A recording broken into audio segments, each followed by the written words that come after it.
વિક્રમ સંવત 2082 અષાઢ શુદ્ધ પડવો તારીખ 15/7/2026 બુધવાર. વાલા ભક્તો, છેલ્લા 12 વર્ષથી અષાઢ શુદ્ધ બીજના પવિત્ર દિવસે શ્રી સ્વામિનારાયણ સંસ્કાર ધામ ગુરુકુલ ધાંગધ્રા એવં રથયાત્રા સમિતિ દ્વારા ધાંગધ્રા શહેરમાં ભવ્યાતિ ભવ્ય ભગવાન શ્રી જગન્નાથજીની યાત્રા ધામધૂમથી કાઢવામાં આવે છે.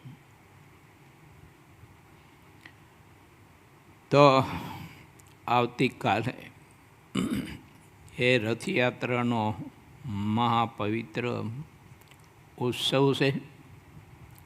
પ્રત્યેક હરિભક્તોને, આજુબાજુના ગ્રામ્ય વિસ્તારના તમામ હરિભક્તોને, જૂના નવા ફ્લેટમાં રહેતા બધા હરિભક્તોને, જે પોતાના પ્રાઇવેટ મકાન બાંધીને રહે છે હરિકૃષ્ણનગરમાં, તે તમામ હરિભક્તોને, ધાંગધ્રા નગરમાં રહેતા તમામ હરિભક્તોને, તમામ ધાંગધ્રા ગામની જનતાને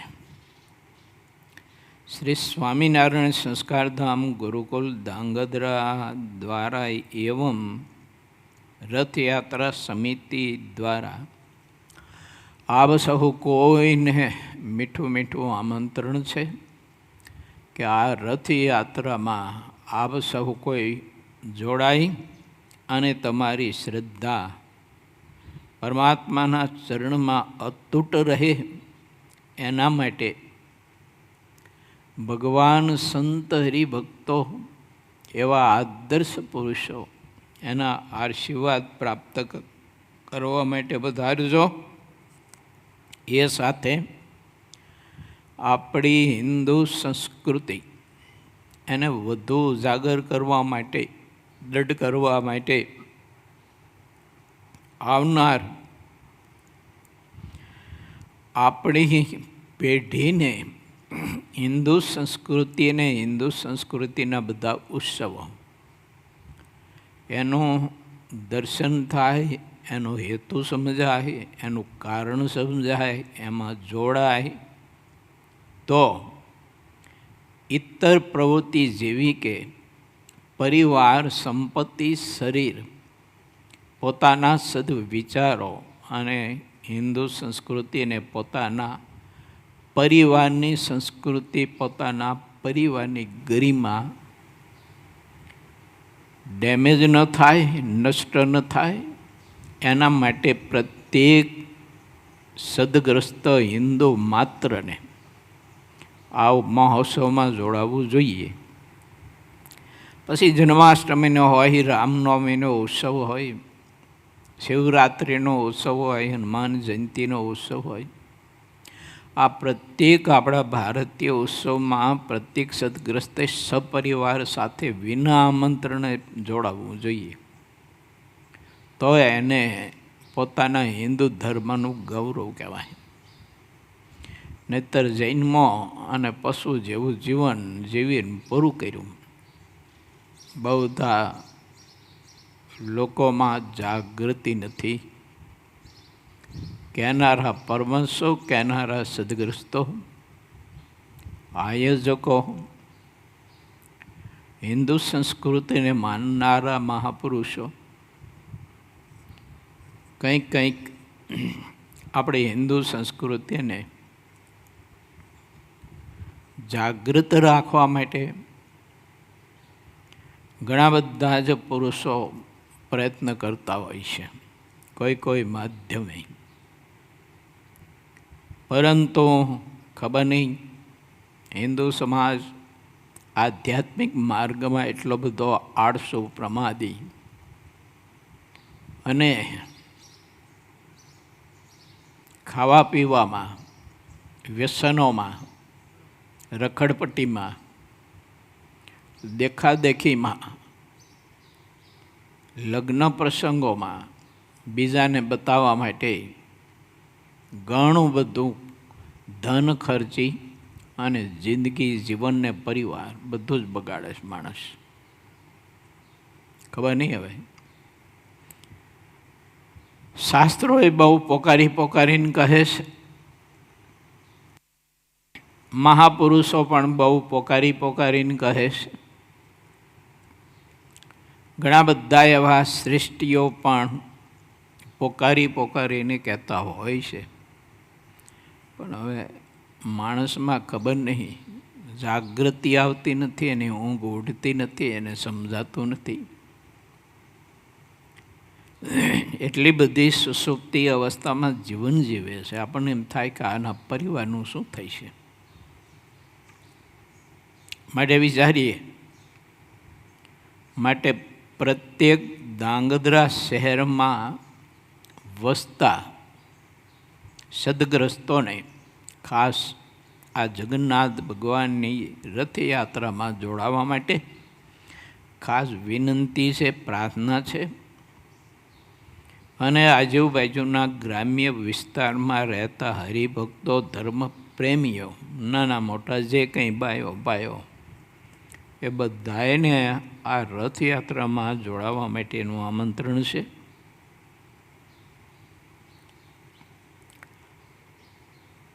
વાલા ભક્તો, ભગવાન સ્વામિનારાયણે જે આપણે બધાને સદવિચારો આપ્યા છે એની અદ્ભુત નોંધ કરી એની સિદ્ધાનંદ સ્વામીએ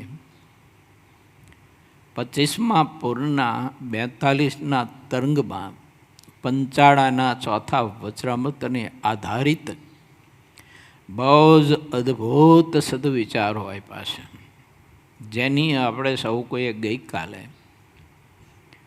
127મી ચોપાઈ સુધીની કથા લીધી હતી. આજે 128મી ચોપાઈમાં આપણે પ્રવેશ કરીએ છીએ.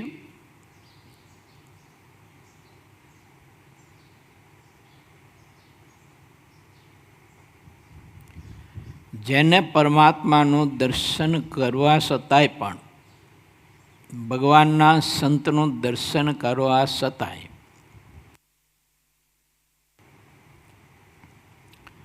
સંતનો સમાગમ કરવા છતાંય જેને કલ્યાણનો નિશ્ચય નથી થતો કે મારું કલ્યાણ થઈ ચૂક્યું છે, કોઈ પણ જાતની હવે કલ્યાણમાં ઉણપ નથી, માટે ભગવાનને, ભગવાનના સત્પુરુષની મારા ઉપર બહુ જ મહત કૃપા છે, તો હવે મારે કલ્યાણના માર્ગમાં આત્યંતિક કલ્યાણ માટે વધુને વધુ સાધન કરવું જોઈએ, ઘટવું ન જોઈએ. કથા, કીર્તન, નામ સ્મરણ, સેવા, પરિચર્યા, વ્રત, તપ, પુણ્યદાન વધુને વધુ કરતું રહેવું જોઈએ. તો સમજવાનું કે એને ભગવાનનો નિશ્ચય થયો છે, સત્સંગનો પણ નિશ્ચય છે અને પોતાના કલ્યાણનો પણ નિશ્ચય છે. એ ન થઈ શકતું હોય તો એટલી નિશ્ચયમાં ખામી છે.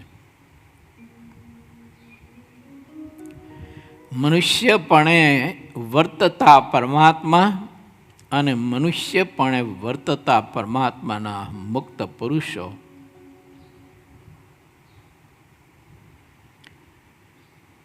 આ લોકના મનુષ્યની જેમ જો આપણે એને માનીશું તો સત્સંગમાં આપણું અંગ વૃદ્ધિ નહીં પામે. કારણ કે એમાં જેટલો આપણે પ્રાકૃત ભાવ અને મનુષ્ય ભાવ રહેશે ને પરઠાય છે, એટલો આત્મા આધ્યાત્મિક માર્ગમાં વધુને વધુ પાછો પડવાનો. માટે જેને સત્સંગમાં અંગ વૃદ્ધિ પમાડવું હોય ને વૃદ્ધિ અંગ પામે એવું જો કોઈ વિચારતા હોય કે માનતા હોય કે ઈચ્છતા હોય તો તેણે ભગવાનને, ભગવાનના સત્પુરુષને પોતાના જેવા મનુષ્ય પ્રાકૃત ન માનવા અને ભગવાનના સત્પુરુષ જે વચન કહે આપણને, વચનમાં પછી ભગવાનની ભક્તિ કરવી, ધ્યાન કરવું, સેવા પરિચર્યા, વ્રત તપ કરવા, સ્વભાવ છોડવા, વ્યસન છોડવા, સત્સંગમાં અંગ વૃદ્ધિ પમાળવું વગેરે વગેરે જે વચન કહે તે વચન બધા જ મારો ઈષ્ટદેવ ભગવાન સ્વામિનારાયણ પોતે જ મને આજ્ઞા કરે છે એમ જે માનતો હોય તે ભગવાનના સત્પુરુષને દિવ્ય માનતો હોય, અને આવું ના મનાતું હોય તો તે ભગવાનના સત્પુરુષને મનુષ્ય માને છે. હવે જ્યાં સુધી મનુષ્ય માનશે ત્યાં સુધી વચન નહીં મનાય, ચાહે એટલો પ્રયત્ન કરી તોય તે સંત દ્વારા ભગવાન જે કંઈ આપણને આજ્ઞા કરે છે એ નહીં મનાય. પ્રભુની આજ્ઞા માનવી હોય, સ્વીકારવી હોય અને એના આધારે કલ્યાણના માર્ગે જો ચાલવું હોય તો ભગવાનના સત્પુરુષને હંમેશા દિવ્ય અક્ષરધામના મુક્ત આ લોકના મનુષ્ય નથી, એ કોઈ સાધારણ નથી. મહારાજની ઈચ્છાથી પોતાનું સામર્થ્ય, ઐશ્વર્ય, પ્રતાપ આ બધું ઢાંકીને વર્તતા હોય એટલે મને ને તમને મનુષ્ય જેવા જણાય છે. આ બધી બહુ તકલીફ છે, અને જો મનુષ્ય ભાવે ના વર્તે તો હું તમે એનો એકેય જોગ, સમાગમ, સેવા, પરિચર્યા કશું જ ન કરી શકીએ. દેખામાં જ ન આવે. ઇન્દ્રિયો, અંતકરણ અગોચર, કેવી રીતે સેવા પરિચર્યા આપણે કરીએ?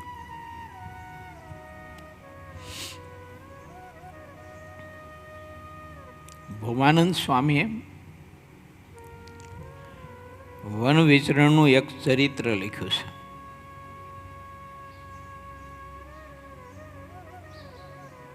એક શહેરના બગીચામાં નીલકંઠ વણી ઉતર્યા.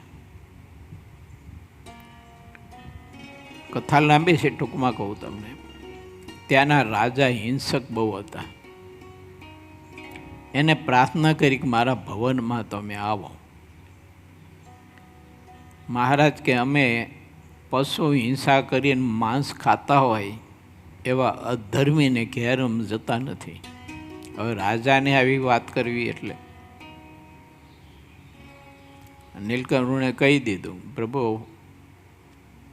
ખબર નહીં મહારાજની મસ્તી. 12 વર્ષની ઉંમર. રાજાને કહે છે કે આવા પાપીને ઘેર અમે જતા નથી. ઓલાએ પાપ છોડવાની પ્રતિજ્ઞા કરી. નીલકંઠ વર્ણી એના ભવનમાં ગયા. એને 7 રાણીઓ હતી. બધીઓને કીધું કે આ નીલકંઠ વર્ણી કોઈ મહા તપસ્વી નથી, પરંતુ એ કોઈ દૈવી શક્તિ છે, માટે તમે જાતે એના માટે થઈને રસોઈ કરો. એની રાણીઓએ સરસ મજાની સ્વાદિષ્ટ રસોઈ બનાવી. નીલકંઠ વર્ણી શાલિગ્રામજીને નૈવેદ્ય ધરી. રાજા એનો પરિવાર એનું રૂડું થાય એના માટે થઈ અને એક ગ્રાસ પોતાના મુખમાં મૂક્યો હતો પ્રસાદીનો. બાકી બધું જ ઉચિષ્ટ એને આપી અને નીલકંઠ વર્ણીએ કહ્યું કે જાઓ મહારાજા, તમે અને તમારી રાણીઓને તમારો પરિવાર આ પ્રસાદ જમી લો શાલિગ્રામજીનો. એ જમાઈ ગયા. આખો પરિવાર બેઠો. એ વખતે દિવ્ય સ્વરૂપે ધર્મદેવ અને ભક્તિ માતા એના રસોઈ ભવનમાં પ્રગટ થાય છે. એટલો બધો પ્રકાશ ઝળહળતો તો બંને તત્વોમાં. રાજા અને રાણીઓને આશ્ચર્ય થયું કે આ નીલકંઠ વર્ણી અમારે ત્યાં પધાર્યા, એનો પ્રતાપ છે, માટે આ કોઈ દૈવી શક્તિ અમારે ત્યાં આવ્યા છે અમારી સેવા સ્વીકારવા. પ્રાર્થના કરી, પૂજા કરી અને ભોજન કરાવ્યું. પછી પોતે પરિવારે ભોજન કર્યું. ધર્મદેવ અને ભક્તિ માતા પછી અદૃશ્ય થયા.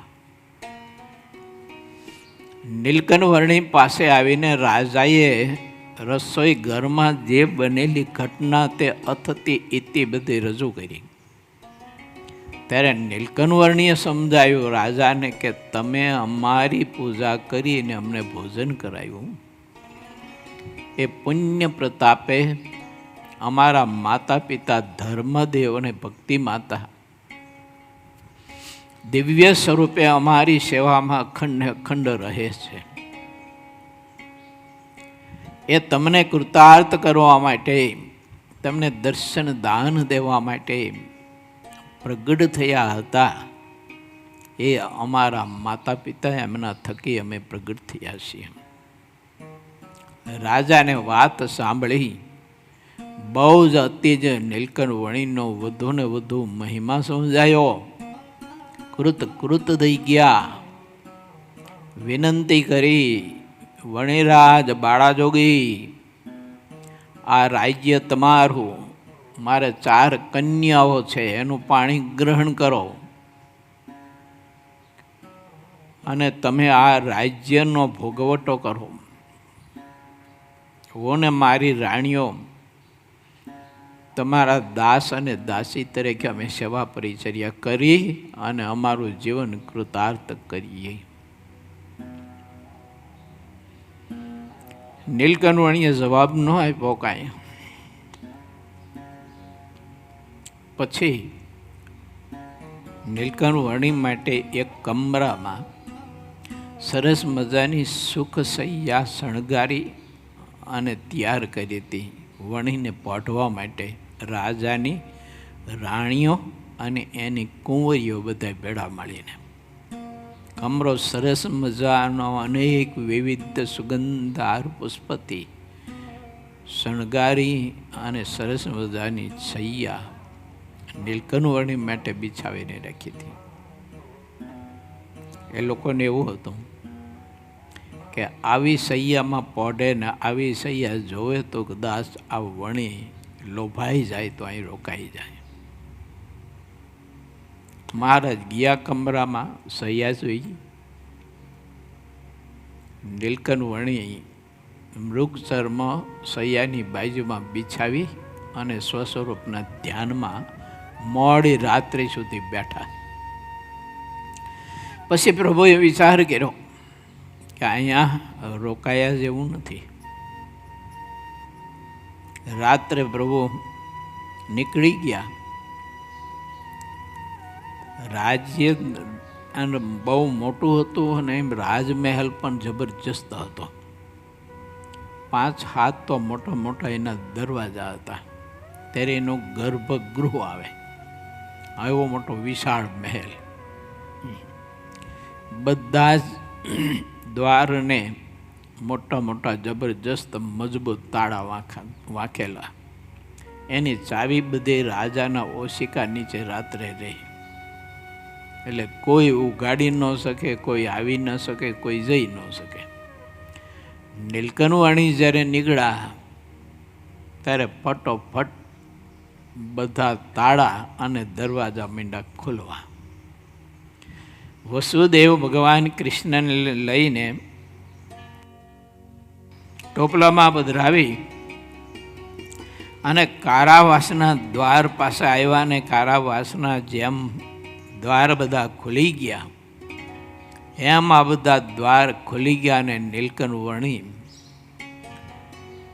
એ રાજ દરબારનો ત્યાગ કરીને નીકળી ગયા હતા. તેમના તેમજ પાછા દ્વાર અને તાળા બધા જ પાછા લાગી ગયા. વાત મારી કહેવાની એ છે કે ધર્મદેવ અને ભક્તિ માતા દિવ્ય સ્વરૂપે નીલકંઠવર્ણીની સેવામાં અખંડ હતા જ.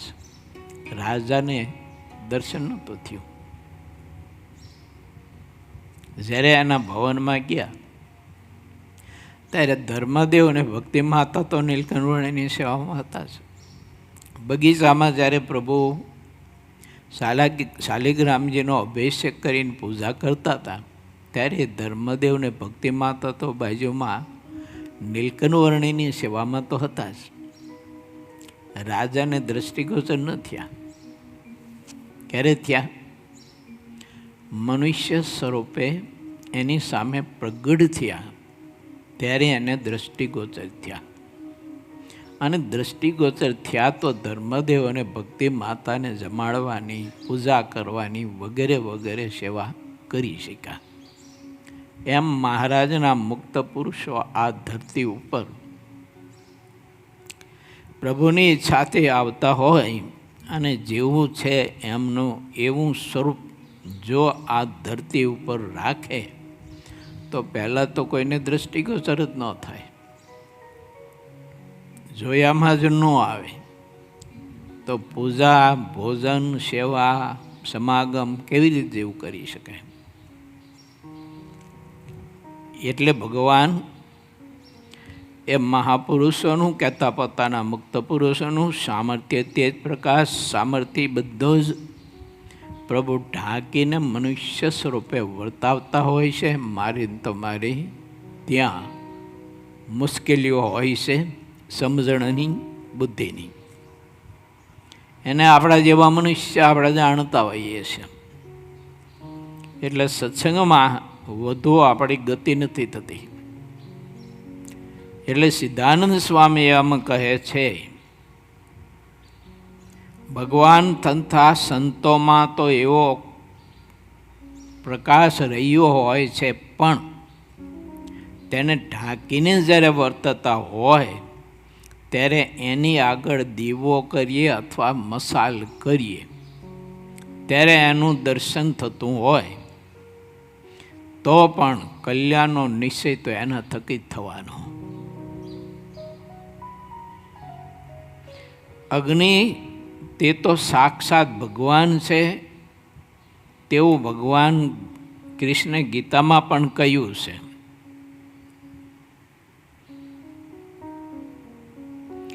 અહમ વૈશ્વાનરો ભૂત્વા પ્રાણીનામ દેહમાશ્રિતમ પ્રાણાપાના સમાયુક્ત પંચામ્યનમ ચતુર્વિધમ. એવો જે અગ્નિ તેનું પણ સૌને દર્શન થાય છે, પણ મનુષ્યને તેનાથી ક્યારેય પોતાનું કલ્યાણ થયાનો નિશ્ચય થતો નથી. અને ભગવાન તથા સંતના દર્શને કરીને કલ્યાણનો નિશ્ચય થાય છે, તેનું શું કારણ છે? તો મનુષ્યને તથા સૂર્ય અને અગ્નિને અતિશય વિજાતીપણું છે, માટે તેના દર્શને કરીને કલ્યાણનો નિશ્ચય ક્યારેય થતો નથી. કાં જે અગ્નિનો સ્પર્શ કરવામાં આવે તો બળી મરે. એટલે જે વિજાતીય કહેવાય છે તેનાથી સુખ થતું નથી. તથા જે સૂર્ય છે તેને કુંતાજીએ દુર્વાસાએ આપેલા મંત્ર દ્વારા પાસે બોલાવ્યા હતા.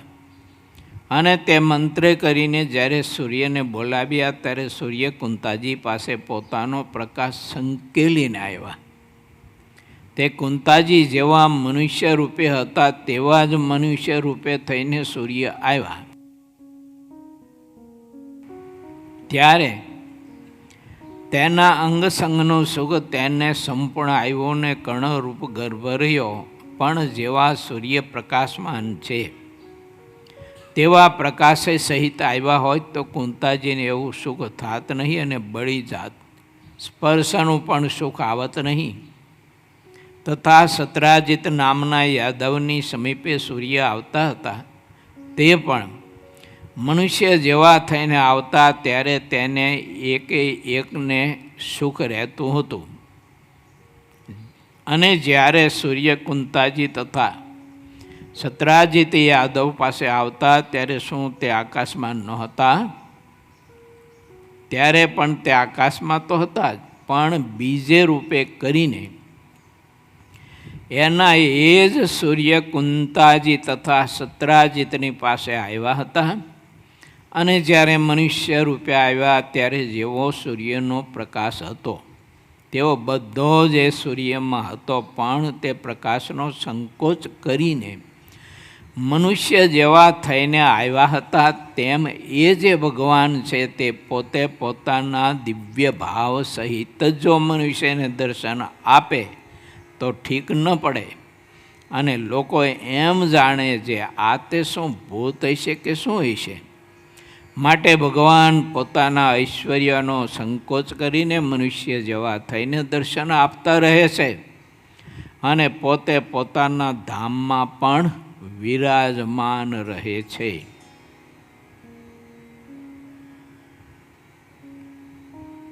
ભગવાન ભક્તના સુખાર્થે દિવ્ય ભાવ દેખાડતા નથી. ભગવાનની આ પ્રમાણે સદા પરમ પવિત્ર રીત રહી છે અને ત્યારે જ મનુષ્યને દર્શન કરવામાં, સ્પર્શ કરવામાં, પાસે બેસવામાં તથા 9 પ્રકારની ભક્તિ કરવામાં ઠીક પડે છે. અને જો ભગવાન મનુષ્ય જેવા ન થાય ને દિવ્ય ભાવે જો વર્તે તો મનુષ્યને પોતામાં હેત થાય નહીં ને સુવાણ કહેતા મનમેળ તથા રુચિ લગાર પણ થાય નહીં. કેમ જે મનુષ્યનો આવો સહજ સ્વભાવ કહેતા ધારો છે. શા માટે? તો મનુષ્યને વિશે હેત અને સુવાણ થાય છે, પણ પશુ અને મનુષ્યને પરસ્પર હેત અને સુવાણ થતા નથી. ઘણા કરતા હોય છે પણ એવું તો ન થાય ને. મનુષ્યને હેત થાય એવું થોડુંક થાય. પ્રયત્ન તો લોકો કરતા હોય છે કોઈતરા પાડીને હેત કરવા, પણ મનુષ્ય જેવું તો ન થાય ને. બોલો એકાદું બેટકું ભરે તો ખબર પડે. એવું અને પશુમાં પરસ્પર અપાર હેત ને સુવાણ થાય છે. કેમ જે સજાતીયમાં હેત થાય છે પણ વિજાતીયમાં હેત ક્યારેય થતું નથી. તેમ ભગવાન પોતાના દિવ્ય ભાવનો સંકોચ કરીને પોતાના જે ભક્ત હોય છે તેને પોતામાં હેત થાય તેટલા માટે મનુષ્યના જેવા થાય છે અને તેથી જ તેઓ દિવ્ય ભાવને દેખાડતા નથી. તેવી તેમની રીત છે. પશુમાં જો, પક્ષીઓમાં જો તો પોપટ ભેગા પોપટ, કાગડા ભેગા કાગડા, હંસ ભેગા હંસ, કોયલ ભેગી કોયલ, ચકલીઓ ભેગી ચકલીઓ. તમે જોઈજો એમ જ જોવા મળશે. પશુમાંય તમે જો ગાયો ભેગી ગાયો, ભેંસો ભેગી ભેંસો, બળદ ભેગા બળદ, ગધેડા ભેગા ગધેડા, ભૂંડડા ભેગા ભૂંડડા. આમ દેખાય. મનુષ્યમાં એમ જ હોય. પુરુષ ભેગા પુરુષ, સ્ત્રી ભેગી સ્ત્રી. એ બધું એકાદા બીજાને અનુરૂપ થાય, પણ એકાદા બીજા જો રહે તો અનુરૂપ ન થાય. પછી સમયાંતરે બધું પરિવર્તન થતું હોય એટલે શારીરિક વિજાતીય ભાવ છે એને ભૂલીને એકાદ બીજા મિત્ર ભાવે વર્તતા હોય, રહેતા હોય. પણ એ બધું કેવું થાય ખબર છે? શેરડીનું બેટકું અને રોટલાનું બેટકું ખાધા જેવું થાય. એમાં કંઈ સુખ ન આવે. અને એ સુખ કેવું હોય ખબર છે? વઘારેલી ખીચડીમાં કાંકરી નાખી હોય અને માણસને બહુ ભૂખ લાગી હોય અને બીજું કંઈ જમવાનું મળતું ન હોય તેરી એ ખીચડી જમતો હોય ને એવું સ્ત્રી અને પુરુષ એકાદા બીજા મિત્ર ભાવે રહેતા હોય ને ત્યારે એને એવું હોય સુખ. આવે નહીં કોઈ દિવસ. કેમ? પરમાત્માની સૃષ્ટિનો ક્રમ અને પરમાત્માની સૃષ્ટિની રચના એથી વિરુદ્ધ છે એ વસ્તુ. એટલે એ ધંધો કર્યા જેવો તો નથી જ.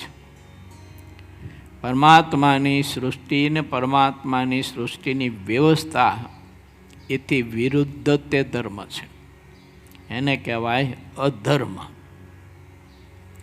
શાણા સજ્જન સમજદાર પુરુષો હોય તે પુરુષો સ્ત્રી પુરુષ સાથે મિત્રતા ન કરે કોઈ દિવસ. અને કરે તો સમજવાનું કે પશુ જાતિથી પણ ઉતરાય. કારણ કે ભેંસો એ ગાયોમાં કોઈ દિવસ નહીં ભળે, ગાયોમાં યત નહીં હોય. જોયું તમે, ભેંસના ટોળામાં ભેંસું જ હોય, ગાયોના ટોળામાં ગાયો જ હોય, બળદના ટોળામાં બળદ જ હોય, ભૂંડળાના ટોળામાં ભૂંડળા જ હોય, ગધેડાના ટોળામાં ગધેડા જ હોય. જો પક્ષીમાં એમ જ કોયલ ભેગી કોયલો જ હોય, ચકલી ભેગી ચકલી જ હોય, હંસ ભેગા હંસ જ હોય, કાગડા ભેગા કાગડા જ હોય. એક મનુષ્ય પ્રાણી એવું છે કે એ કંઈક સૃષ્ટિના બધા જ ક્રમ અને સૃષ્ટિના બધા નિયમ તોડી અને વર્તતો હોય છે, પણ દુઃખી બહુ થાય. અને જો દિવ્ય ભાવને દેખાડે તો તેમાં વિજાતી પણ આવી જાય, માટે ભક્તને પોતામાં હેત અને સુવાણ થાય નહીં, ને તેથી મન મેળ પણ થાય નહીં. અને ભગવાન જ્યારે મનુષ્ય રૂપે થાય છે ત્યારે પોતાનો જે દિવ્ય ભાવ છે તેને છુપાવી રાખો, તેના ઉપર તેમની દૃષ્ટિ તત્પર રહે છે. ભગવાનને ભગવાનના સંત તેમાં મનુષ્ય જેવા સજાતી થાય છે. બાકી છે બંને તત્વ દિવ્ય. આવી સમજણ જેને હોય એને સત્સંગમાં દિન પ્રતિદિન અંગ વૃદ્ધિ પામતો રહે, મહિમા વૃદ્ધિ પામતો રહે, શ્રદ્ધા વૃદ્ધિ પામતી રહે. અને મનુષ્ય ભાવ જો રહેતો હોય તો શ્રદ્ધા ઘટે, સત્સંગ ઘટે. એની પાસે સમય બીજું ત્રીજું બધું જ હોય તોય સત્સંગમાં અંગ એનું વૃદ્ધિ ન પામે, ઘટતું જાય, અને ન પૂરા એવી મહા મોટી ખોટ આવે.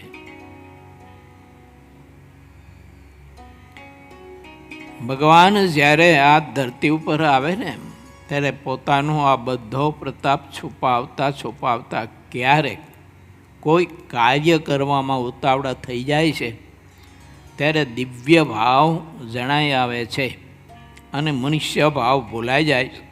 ક્યારેક પોતાની ઈચ્છાએ કરીને પણ પોતાના કોઈ ભક્તને દિવ્ય ભાવ જણાવે છે. જેમ શ્રી કૃષ્ણ ભગવાન ભીષ્મને મારવા માટે ચાલ્યા ત્યારે ઉતાવળા થઈ ગયા હતા અને મનુષ્ય ભાવને ભૂલી ગયા હતા. અને પોતામાં જ્યારે દિવ્ય ભાવ આવ્યો ત્યારે પોતાના ભારને સહન કરવા માટે પૃથ્વી લગાર પણ સમર્થ થઈ નહીં. આવું તે વખતે થયું હતું. તથા અર્જુનને જે અદ્ભુત દિવ્ય ભાવ દેખાડ્યો તે પોતાની ઈચ્છાએ કરીને દેખાડ્યો હતો, પણ તે દિવ્ય ભાવે કરીને અર્જુને સુખ થયું નહીં અને ઘણા વ્યાકુળ થઈ ગયા. પછી શ્રી કૃષ્ણ ભગવાને અર્જુનને મનુષ્ય રૂપે દર્શન આપ્યું ત્યારે તેને સુખ થયું. પછી તેણે હાથ જોડીને કહ્યું, હે પ્રભુ, હે ભગવાન, આ તમારું વિરાટ દિવ્ય સ્વરૂપ સંકેલો અને મને મનુષ્ય ભાવે દર્શન જેમ થતું તો એમ આપો મારા બાપ. કેમ કે એ દર્શન કરવા હું સમર્થ નથી.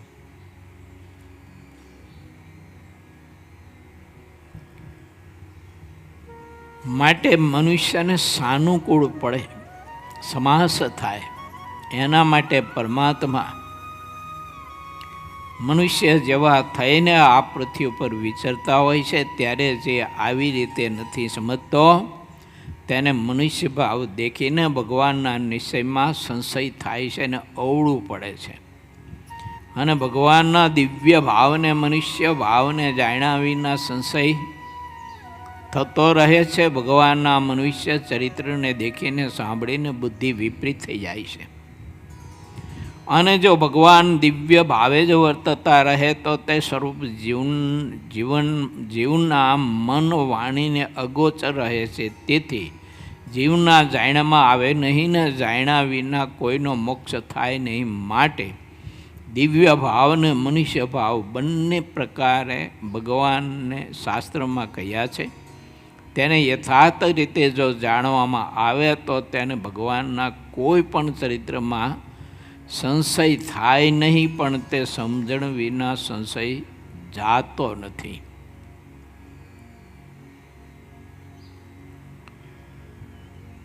વિસનગર ગયા હતા મહારાજ.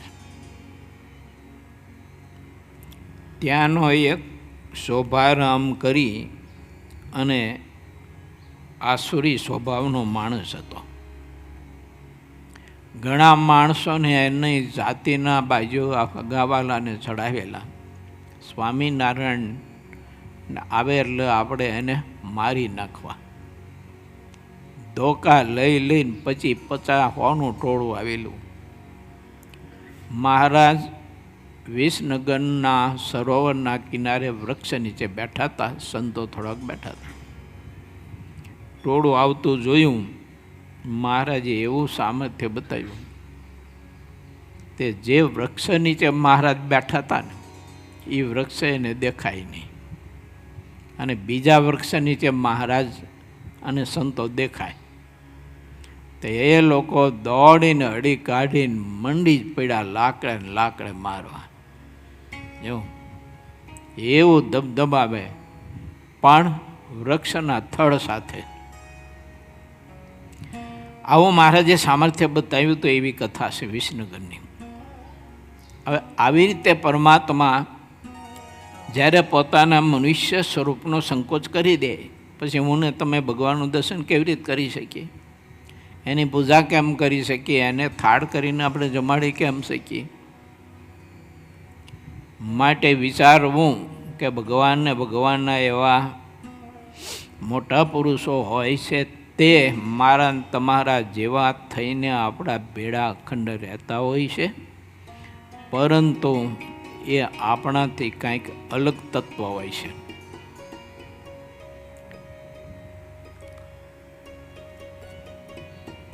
જેને ભગવાનનો નિશ્ચય કાચો હોય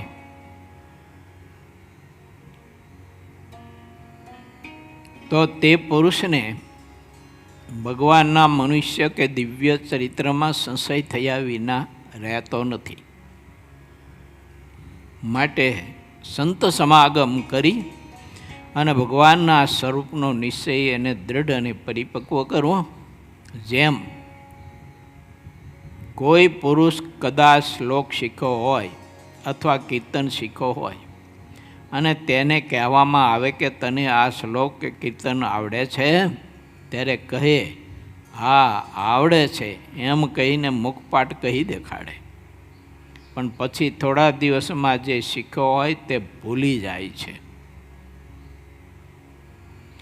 જે જેટલી કોઈ કાંઈ બાબત છે તે પાકી કર્યા વગર અને તેનો અભ્યાસ રાખ્યા વગર શીખ્યા હોય તો પણ ન શીખાય જેવું છે. તેમ ભગવાનનો નિશ્ચય કર્યો હોય તો પણ અભ્યાસ વિના તે બાબત ભૂલી જવાય છે, અને જેટલી વાત જીવમાં ચોંટી જાય તે જીવે ત્યાં સુધી વિસરતી નથી. આવી વાત તો બધી રહીને પ્રસંગો એનું મનન કરીને સાક્ષાત્કાર કરી લેવો જોઈએ. તો ક્યારેય પણ કોઈ અવસ્થામાં કોઈ પરિસ્થિતિમાં ભગવાન કે ભગવાનના સત્પુરુષ આપણને મનુષ્ય ન દેખાય, એમાં મનુષ્ય ભાવ ન રહે. પણ જો એને ઘૂંટી ઘૂંટીને દૃઢ ન કર્યું હોય તો વારે વારે મનુષ્ય ભાવ આવે અને ભૂલાઈ જવાય. જે વાત જેવી હોય તેવી જ અભ્યાસ રાખ્યા વિના સિદ્ધ થતી નથી. ભગવાનના નિશ્ચયની વાત પણ એવી જ છે. મનુષ્યમાં ગમે તેટલી બુદ્ધિ નિવાસ કરીને રહી હોય પણ ભગવાનને ઓળખ્યા વિના તે બુદ્ધિ કાંઈ કામમાં આવતી નથી. જે ભગવાનને જેમ છે તેમ યથાર્થપણે જાણે છે તેના સમાન બીજો કોઈ મોટો નથી. એવો ભક્ત તો સર્વોપરી છે. ભગવાનના સ્વરૂપનો યથાર્થ જેને નિશ્ચય કર્યો અને પ્રભુના કોઈ પણ ભાવમાં ક્યારેય પણ મનુષ્ય ભાવ ન પઠાય, ત્યારે સમજવાનું કે તે ભક્ત એની સમજણ, એની નિષ્ઠા, એની ઉપાસના, એનું અંગ સર્વોપરી થયું છે. પછી તે અંગને, તે નિષ્ઠાને કોઈ તોડી ન શકે. આવી નિષ્ઠા ભગવાનના ભક્તે બે તત્વની દ્રઢ કરવી જોઈએ. એક ભગવાન અને એક ભગવાનના એવા મુક્ત પુરુષ. મહારાજના અને મોટા પુરુષોના વખતમાં એવા હજારો પ્રસંગો બનેલા છે.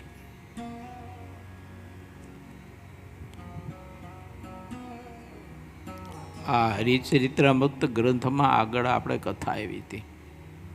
મહારાજ શ્રીપુર વધાર્યા અમદાવાદ,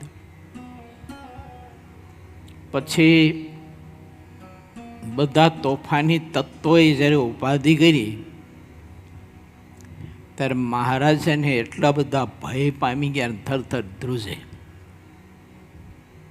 અને હરિભક્તોને મહારાજ કહે છે કે તમે એવું કરો, આ લોકો હવે મને પકડીને મારી જ નાખશે, જીવતો રે આવત નહીં દે.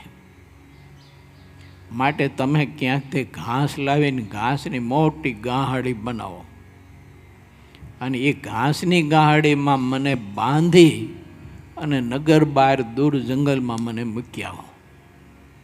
પછી હું અહીંયાથી હાલતો થઈ અને વયો જઈશ. કોઈ પણ ભોગે મને બચાવો, નહીંતર આ લોકો મને મારી નાખશે, જીવતો નહીં રહેવા દે.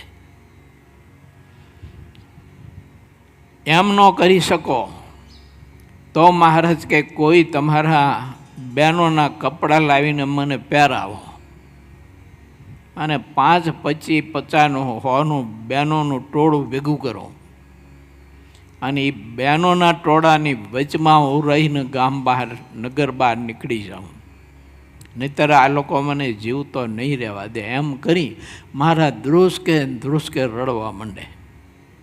એવા રડે, ધ્રુસકે એવા રડે મહારાજ. હવે આવું જ્યારે ભગવાન ચરિત્ર કરે ત્યારે કેવી રીતે ભક્તને નિશ્ચય રહે? માટે ભગવાનનો નિશ્ચય સંત સમાગમ કરીને ખૂબ જ દ્રઢ ને પક્વ કરવો. ભગવાન કૃષ્ણના વખતમાં, ભગવાન રામજીના વખતમાં પરમાત્માના અનંત અવતારો થયા છે. જે તે કાળે, જે તે યુગમાં, જે તે બ્રહ્માંડમાં, જે તે વખતે, તે વખતે એ પરમાત્માએ બતાવેલા સામર્થ્યમાં નિશ્ચયના અભાવે કંઈક જીવ ભૂલા પડ્યા હોય એવા ઇતિહાસો ભગવાન વ્યાસજીની કલમે ભાગવતજીમાં લખાયા છે. બ્રહ્માજી પણ ભૂલા પડ્યા. ભગવાન કૃષ્ણના મનુષ્ય ચરિત્રમાં ઇન્દ્ર મહારાજા પણ ભૂલા પડ્યા. આવી બધી કથા 10મા સ્કંદમાં ભગવાન વ્યાસજીની કલમે લખાઈ છે. એટલે ભગવાન શ્રી હરિ આમ કહે છે કે ભગવાનના સ્વરૂપનો યથાર્થ નિશ્ચય સંત સમાગમ કરી અને તત્વે કરીને ભગવાનને એકવાર યથાર્થ જાણી લેજો. જો ભગવાનને તત્વે કરીને જાણ્યા હોય તો ભગવાનના સ્વરૂપમાં કોઈ દિવસ નિશ્ચયમાં અનિશ્ચયનો ઘાટ ન થાય. એને તો તત્વે કરીને ભગવાનને જાણ્યા કેમ કહેવાય ને કેમ જાણવા? તો શ્રી હરિએ પ્રથમ પ્રકરણના 63ના વચનામૃતમાં, પંચાળાના 4થા વચનામૃતમાં, પ્રથમના 12ના વચનામૃતમાં બહુ અદ્ભુત વાત મહારાજે બતાવી છે. મધ્યના 13માં, 9માં મજાની અદ્ભુત વાત બતાવી છે. એમ ભગવાનને તત્વે કરીને એક વખત પરિપૂર્ણ પ્રભુને જાણી લેવા. જે ભક્ત ભગવાનને જેટલા પ્રમાણમાં દ્રઢતાથી નિસંદેહપણે જાણે છે તેટલું તેને ભગવાનનું સુખ મળે છે. અને સત્ય સ્વરૂપ ભગવાનમાં જેટલા સંશય કરે છે તેટલો તે અનંતવાર સંસારમાં ભટકતો રહે છે. ગમે તેવી બુદ્ધિ હોય પણ જે મનુષ્ય ભગવાનનો નિશ્ચય જ્યાં સુધી નથી કરતો ત્યાં સુધી ત્યાંની બુદ્ધિ નિષ્ફળ રહે છે. એ તે શ્રી સહજાનંદ સ્વામી શિષ્ય સિદ્ધાનંદ મુનિ વિરચિત શ્રી હરિચરિત્રામૃત સાગરના 25 પુરમાં પંચાળાનું 4થું વચરામૃત કહ્યું. એ નામે 42મો તરંગ સમાપ્ત થયો. મહારાજ ડડુસર ગલુજીને ત્યાં 1 મહિનો રોકાયા. તોય મહારાજ એ ગલુજીની દીકરી ભેળા 1 મહિનો રહ્યા, ઘેર કોઈ નહીં. તોય ગલુજીને મનમાં ક્ષોભય નથી ઉપજો. આને તત્વે કરીને ભગવાને જાણ્યા હોય ને એને આવો નિશ્ચય હોય. દાદા ખાચરને કોઈ દિવસ ક્ષોભ સત્તા નથી ઉપજો. એના પરિવારને પણ કોઈને ક્ષોભ સત્તા નથી ઉપજો. કેમ? તો કે એને પરમાત્માને તત્વે કરીને જાણ્યા હતા, એટલે એને કોઈ પણ પ્રકારનો સંદેહ નથી. અદીબા જીણાભાઈના બહેન, એને તત્વે કરીને ભગવાનને જાણ્યા તો પ્રભુમાં સંદેહ ન થયો. કે અહીંયા મનુષ્ય ચરિત્ર મહારાજ એવું કર્યું હતું, ભલભલાના હાંડા ફૂટી જાય એવું કર્યું હતું. જો આ કોઈને ઢોલ વાગતા હતા, કોઈનો લગ્ન થતા હશે, અવાજ સાંભળ્યો, મહારાજે પૂછ્યું આ ડિબંગ ડિબંગ ડિબંગ શું થાય કે? તો કે મારા ગામના કોઈ એક ગ્રસ્તના છોકરાના લગ્ન થાય છે, લગ્ન થાય ત્યારે પોલીકું ફેરવે, ત્યારે ઢોલ વાગતા હોય ને આવું બધું હોય, એમ ધમાલ બધી. મહારાજ કે લગ્ન એટલે હું? આવો જાણે થઈને પાછા પૂછે. તો જીણાભાઈ કે લગ્ન એટલે કોઈ કન્યા હોય પોતાની સરખી ઉંમરની, એની સાથે સંબંધ કરે ને પછી એની સાથે ફેરા ફરે, અને લગ્ન કહેવાય. મહારાજ કે એવા હોય? તો મહારાજ કે અમારે લગ્ન કરવા છે, કન્યા ગોતો અમારા માટે. બોલો, અમારા માટે કન્યા ગોતો, આજ ને આજ ગોતો ને કાલે અમારે લગ્ન લો. જીણાભાઈ કે સારું મહારાજ, તારે 2 મિનિટે તપાસ કરવા. પણ હવે બાવાને કન્યા કોણ આપે? પાછા આવ્યા. એલડા અરસામાં મહારાજે અદીબાને પૂછ્યું કે હે અદીબા, અમારે તમારી સાથે પરણવું છે, તો તમે અમને વરસો, અમારે લગ્ન કરશો? અદીબા કે અરે મહારાજ, આવું તે મારું કેવું ભાગ્ય કે તમે મારું પાણી ગ્રહણ કરો અને મારી સેવા તમે સ્વીકારો, આવું તે મારું કેવું ભાગ્ય. પછી જીણાભાઈ આવ્યા. મહારાજે પૂછ્યું શું થયું? તો મહારાજ કે આ કંઈ થોડું કંઈ ભાઈજી મોડાની માર્કેટ છે, તો તરત મળી જાય, આખા ગામમાં ફરી વેરો, આજુબાજુના ગામડામાં બધે તપાસ કરવી પડે, સમય તો લાગે મહારાજો. મહારાજ કે અમારે તો કાલ ને કાલ ઢોલ વાગવો જોઈએ. જીણાભાઈ કે મહારાજ એમ તો કેમ થાય? તો મહારાજ કે ઘરમાં છે ને બહાર હું ફાફા મારો? જીણાભાઈ કે ઘરમાં કોણ? તો કે તમારા બેન અદીબા, અમે પૂછ્યું છે, એ અમારી સાથે લગ્ન કરવા તૈયાર છે. જીણાભાઈનું મોઢું થોડુંક કરમાઈ ગયું. અદીબાએ મહારાજને તત્વે કરીને જાણ્યા હતા કે આ તો પરાત્પર પુરુષોત્તમ નારાયણ છે, કરતો મકરતો અન્યથા કરતું છે, આ તો દ્રષ્ટિગોચર થાય છે, દયાએ કરીને અમારી સેવા સ્વીકારે છે. આવું ચરિત્ર છે. પછી તો બહુ વિસ્તારથી ચરિત્ર લખાયું છે. પછી તો મહારાજે એવું ચરિત્ર કર્યું, મંડી ઉલટી થવા, તો બંધ ન થાય, વમન બંધ ન થાય. ઘણા ઉપાયો કર્યા, વૈદો બોલાવ્યા, ઔષધો આપ્યા, વમન બંધ ન થાય. મહારાજને પૂછ્યું કારણ, તો મહારાજ કે આટલામાં કોઈ સ્ત્રીની ગંધ ન આવવી જોઈએ, નહીતર અમારું વમન બંધ નહીં થાય. આખો દરબારગઢ ખાલી કરો, કોઈ પણ બહેનો ન હોવા જોઈએ, આજુબાજુમાં કોઈ ન હોવા જોઈએ. આવું પછી ચરિત્ર કર્યું પાછું. અને જીણાભાઈના સંશયને દૂર કર્યો.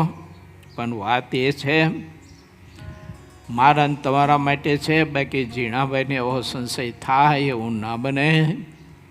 પણ આપણને ભગવાનનો નિશ્ચય દ્રઢને પરિપક્વ કરાવવા માટે ભગવાન શ્રી હરિએ આવું આપણને બતાવ્યું છે.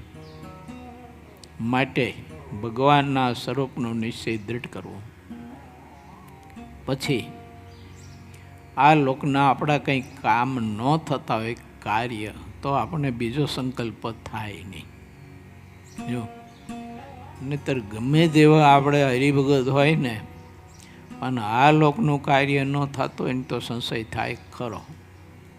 જો આ એક હરિભગત ઘણા વર્ષ પહેલાંની વાત છે. મને કે મારે સંબંધ કરવો છે પણ હારો થતો નથી. કે ઘણા ગામ ફરી વેર્યા પણ બધેથી નારિયેલ પાછો આવે છે. મને કે હું નડતું હશે, ગ્રહ નડતા હશે, શું નડતું હશે. કે